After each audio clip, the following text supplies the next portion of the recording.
started. B. 笔在前。Okay, we are going to give you a brief review. Okay, what we have done last year, and then we're gonna tell you what we're gonna cover this semester. Okay, so first of all, we have done national accounting.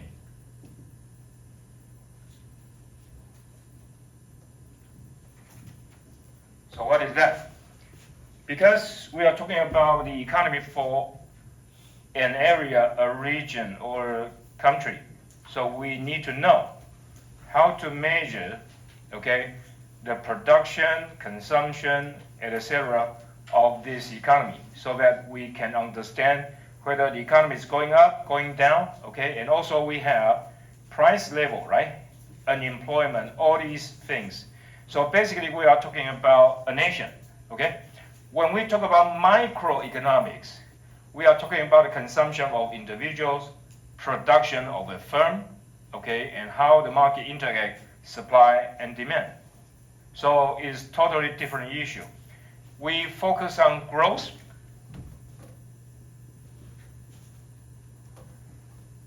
and what else? Stability.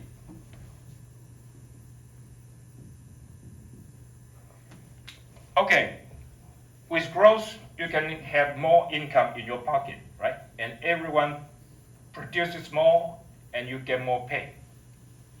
And stability is that you don't want too much inflation, okay? If the price is too high, even though you get more pay, but as a matter of fact, you suffer, okay? Because the inflation is higher than the growth of your income. So basically, we are looking for these two things. But how to measure that? So we have GNP, okay, and we have GDP, right? And GNP, GDP are all measured in money, okay? So then we also have nominal and real. Okay, nominal and real. So Lin Weixun, what is nominal GDP in Mandarin?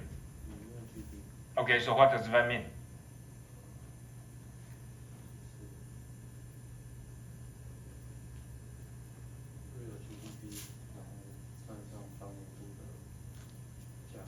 Okay, so Feng Jie, what's real GDP?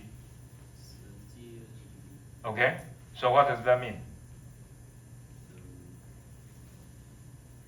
So here it means how much money you have, right? But here it means how many goods you can buy, okay? So basically, this is the real purchasing power, okay? Let's look at how many things that you can buy. And here, just money. And which one is more important? Of course, is this one, right? Okay, and then we have all the other related concepts there, okay? And then we introduce cans, right? And there are many ways to measure GNP and GDP, right? We have expenditure,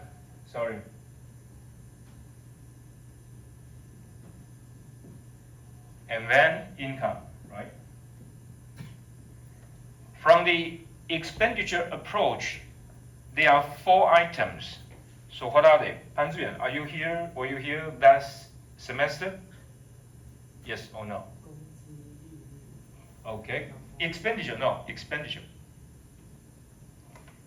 Y is equal to C plus I plus G plus X minus M, right? So can you explain all these items to all of us? C.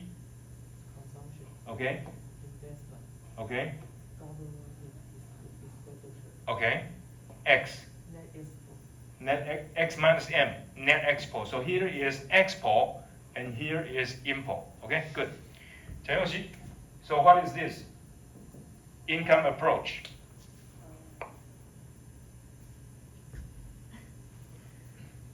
You work, right? Okay, good. W. I. Net interest expenditure. Okay, So basically, you can look at this as a banking sector, right? So the way bank makes money is they take our money in, right, and pay us interest rate. But they charge people for loans, and that will be higher. So this is net interest payment, okay? And then high profits of firms, right? And then rent, okay? Even though you stay in your home, you don't pay yourself rent, but we counted that. So what is the difference between the two? Wang Peizhen, what is the difference between the two? One is depreciation, right? Depreciation. And the other one, indirect tax. Okay? Indirect tax. Okay, so with all these measures, so also we have GNP, you have NNP, national income, disposable income, personal income, okay, all these things. We won't get to the details there. And Keynes has some idea, right? So how to get to equilibrium. So the equilibrium is here. You have here is YS, and then here is AE, aggregate expenditure. And it is this part, right? AE, aggregate expenditure. Okay, aggregate expenditure. And this is 45-degree line. And you have aggregate expenditure, and then you get, okay, you get equilibrium here. And then the Keynes idea is that consumption is the driving force of the economy, okay? So how are you gonna improve, okay, or to grow the economy? The basic idea is to have consumption up, and then investment up, and government expenditure up. And so the related concept is expenditure multiplier. Expenditure multiplier. Okay? And what is that? It's 1 over 1 minus MPC. And what is the relationship between MPC and MPS? And what is that? MPS. Okay, Xu Shaoxian. What is MPC? What is MPS?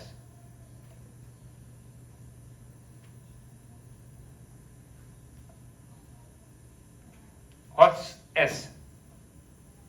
You can answer in Mandarin. Really? Okay, Lai Weilin, what is S?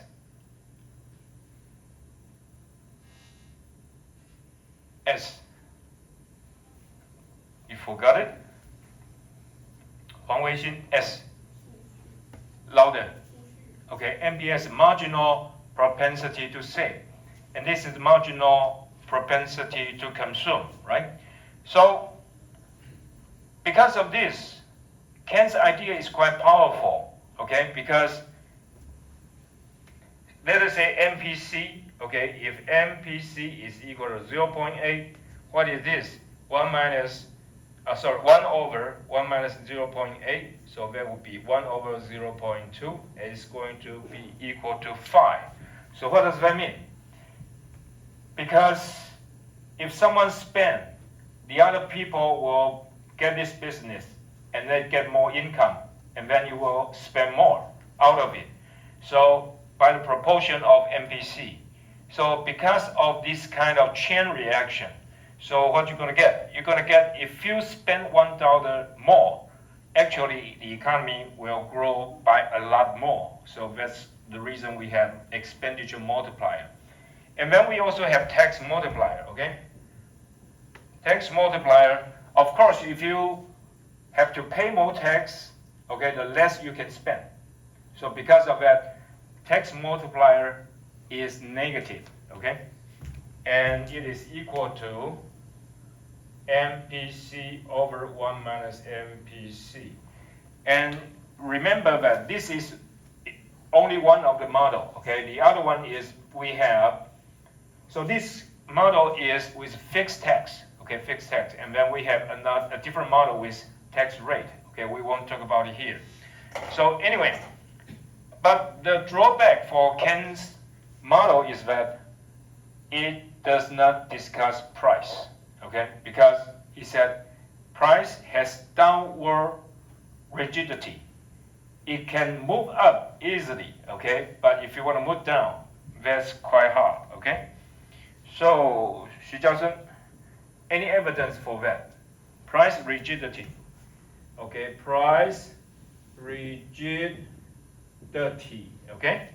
So price gonna go up quite easily, but for it to go down, sometimes that's a problem. Can you give us the example? I think it's quite easy, right? For example, X.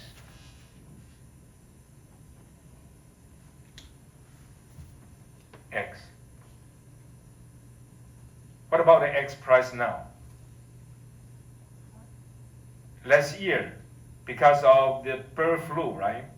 And a lot of birds die or being killed, okay? So, you know, there's a shortage of eggs, and eggs are very expensive. But, you know, recently, what about eggs? It should be very cheap, right? But if you go to, say, 7-Eleven, right? You buy a tea egg. How much is that? It doesn't go down in price. If you go to Huxuzhang, it's even more ridiculous. If you want to get an egg, how much is that? $15, okay? It should be one half of it, right? But you look at cabbage. Cabbage. Okay, what is cabbage? 蒲国语. What is cabbage?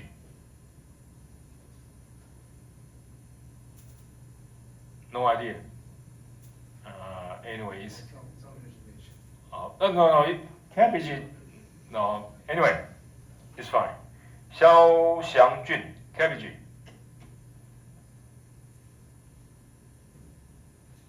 No idea. It is related to Korea. Okay, it's related to Korea. What is that? You got it first right, okay? 曾彩进. Cabbage, what's cabbage? Exactly. Anyway, okay. It is now dirt cheap, okay? If you go to the, if you go to the production site, okay? Go to the farm. One big one, okay? Maybe 1 kilo. It costs $10, okay? So sometimes it works, sometimes it doesn't. But anyway, as the discussion we had last semester is not always, you know, not working, okay? Sometimes it works quite well, but, you know, Ken's idea is that it is not, okay? So then, because of this drawback, he doesn't discuss price, so we discuss aggregate supply and aggregate demand. So then we have a different model, and here it is Y, and here is price level, right? And so this is the horizontal part that fits Ken's idea that, okay, where there's a demand, there's a supply, okay? The demand will drive up the supply. And then the second part, the positive slope, this fits the ordinary economy that we are facing. And then here it is vertical because at this point, okay, the production is at the limit. Okay, this is the capacity of the economy, and you cannot produce anymore. If you're gonna increase, okay, if you're gonna increase aggregate demand there, okay, you're gonna have inflation and nothing else. Okay, so that's the basic idea. And then the next part we talk about is business cycle. Okay, business cycle. And business cycle, you have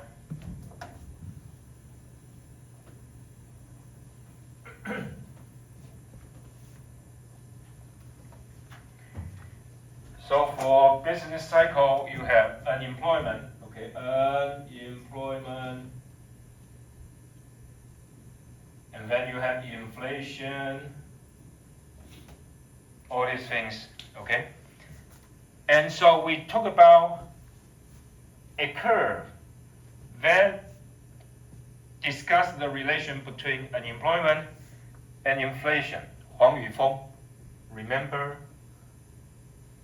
the curve? Talk about unemployment and inflation? Exactly, good, okay? So what's the relationship there? Inflation goes up, supposedly unemployment should go down, right? But does it work that way?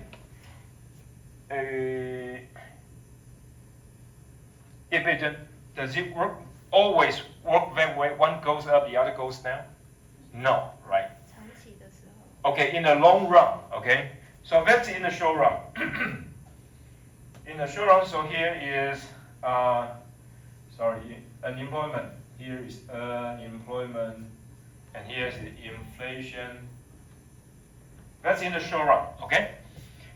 And in the long run is something like this, okay? Because the market, okay, the market of labor has nothing to do with inflation, because inflation is related to money supply, okay? The more money you have, then you're going to have more inflation, but it will not affect, okay? It will not affect unemployment, okay? That's a totally different issue. And also it could be this way, okay? It could be this way.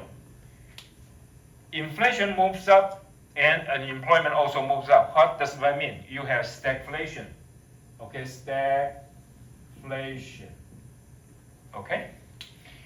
Okay, and 公司云, what is misery index?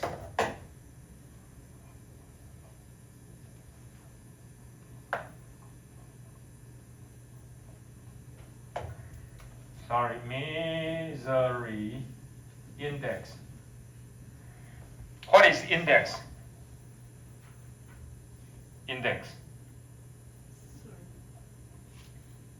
Two word. Index. The last word is number. Misery. There is a musical called Las Miserables, and it's about a girl, and I almost want to sing it. I dream a dream in time gone by. No idea. Anyway, Xu Jiazhen, misery index.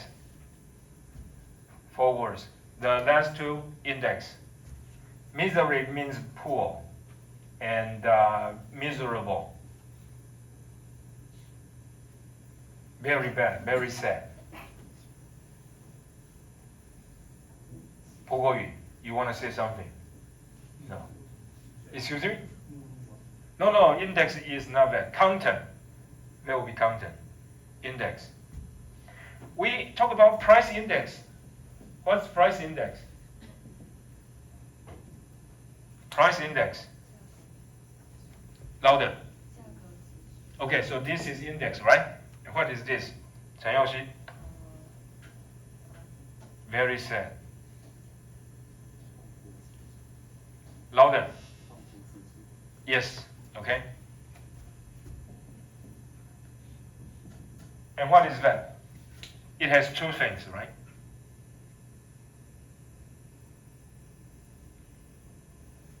It's here.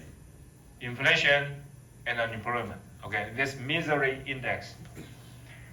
Okay. So basically we talk a lot about all these things, and what can affect business cycle? Money supply, okay, consumption, investment, government expenditure, and also war, and also political cycle, okay, political cycle. Remember we talked about this before. Zhang Yuxuan, if you want to get increase in stock market, which party should you vote for? Republican or Democrats? Republican. So, Zhang Yuxuan, what's Republican?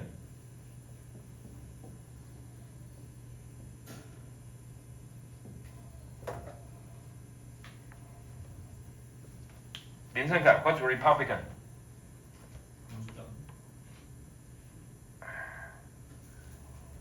Is it that one? So what's this? Exactly. Okay, Republican. Why? Republican is pro-business. Democrat is pro-labor. Okay, so they have different backgrounds. Okay, they have different ideas. Republicans say we need to cut tax and give companies more money. Okay. Okay, so basically we have finished the review on last semester. Okay, and this semester gonna be a lot more interesting because it discusses directly on everything you care about every day. Okay, that's money.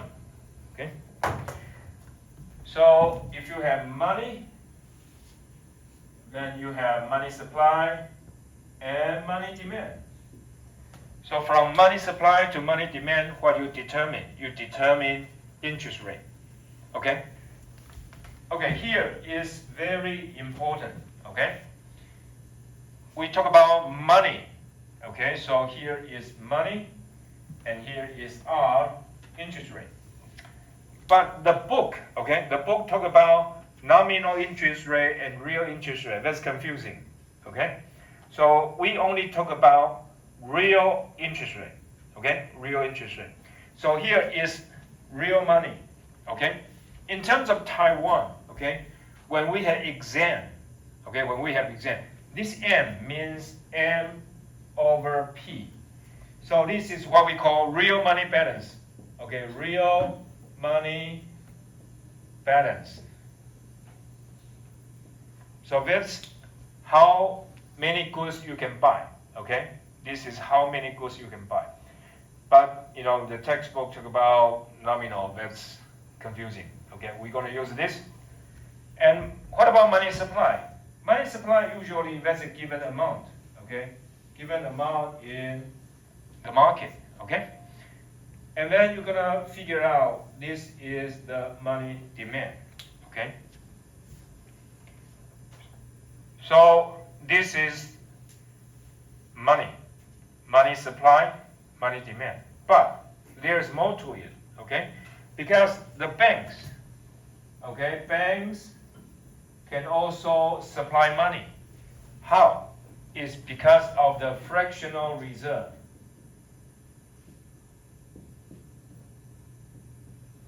What is fractional reserve? Fractional means a part of it. Okay, for example, this is called fraction, okay? And this is also called fraction. Basically, just a small part of it. So, if you deposit money into a bank, okay, usually it is not all in the bank. Why? Because the banks need to make a profit.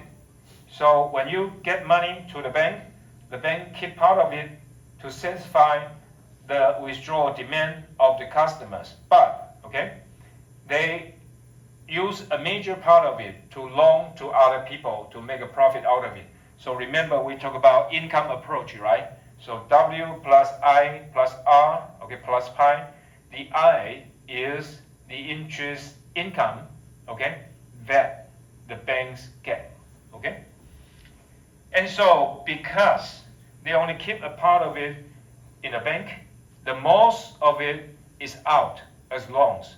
So because of that, they can also generate more money, Okay, we will talk about it later. And so it's quite powerful, okay?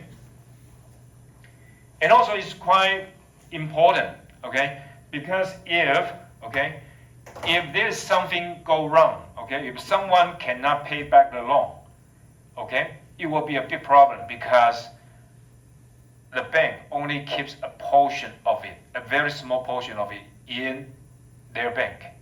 And so if someone cannot pay back their loans, it will cause a chain reaction. Okay, chain reaction.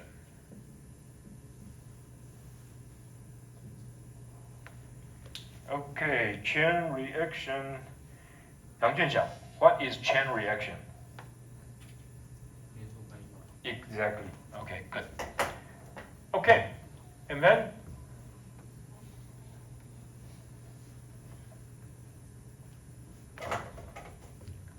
Zhu Guangyan, why do we demand money? Why do we demand money?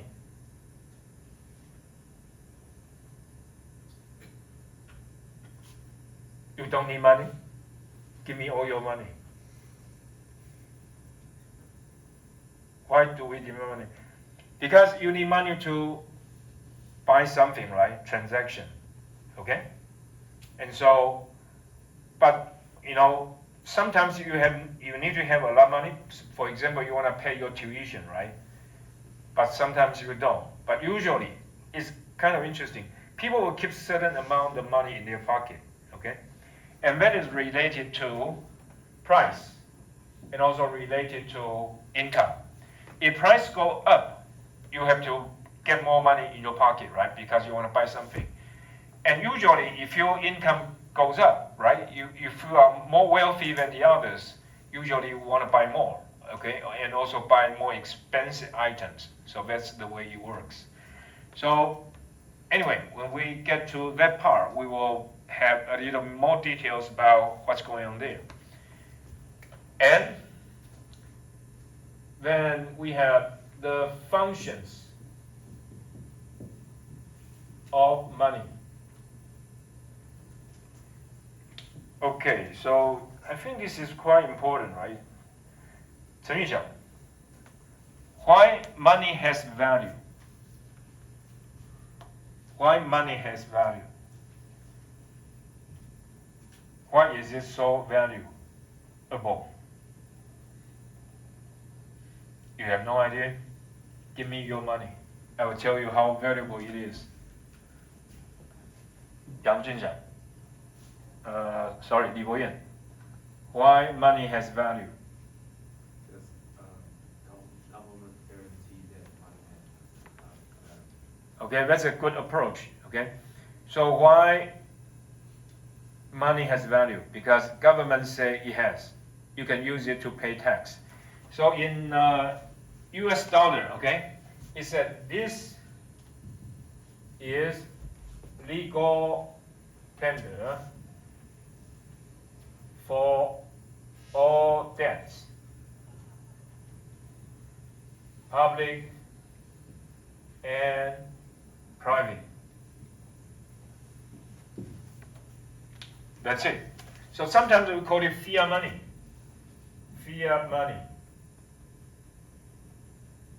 Fiat means order, okay? It's by government's order, okay? So, for example, in our legal system, we say, for example, if you made a mistake, right? For example, run through a red light, okay? Then how much you have to pay? So this is the debt you owe the government, and government takes it. So then there is a question about Bitcoin, right? Bitcoin. Can Bitcoin be a money? Lin Weixiang, sorry, Lin Weixun. Can Bitcoin be used as money?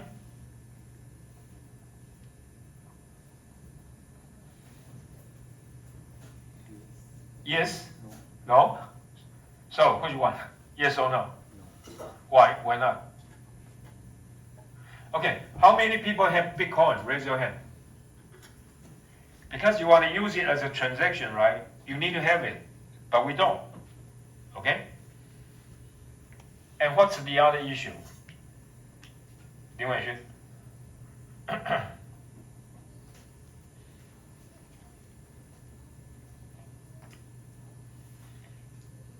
Fengjie, what's the other issue on Bitcoin?